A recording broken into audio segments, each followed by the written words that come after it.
మీరందరూ ఇటు రండి, అందరు లేవండి. చక్కగా నిలబడే ఉండాలి, మీరు అందరూ చక్కగా నిలబడి నృత్యం చేయాలి మీరు. ఓకే, పిల్లలను చూస్తుంటే భలే ముచ్చటేస్తుంది. ఇక్కడ కొంచెం విటి కుర్చీలు జరపండి, అందరు అటు కుర్చీ జరపండి. మీరందరూ ఒక్క దగ్గర రండి. కొంచెం జరుగుతుంది అక్కడ లైవ్ కొంచెం జరుగుతుంది. ఆ కుర్చీ తీసే కొంచెం.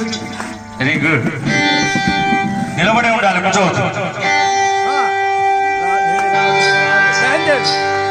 రాధే రాధే రాధే రాధే రాధే గోవింద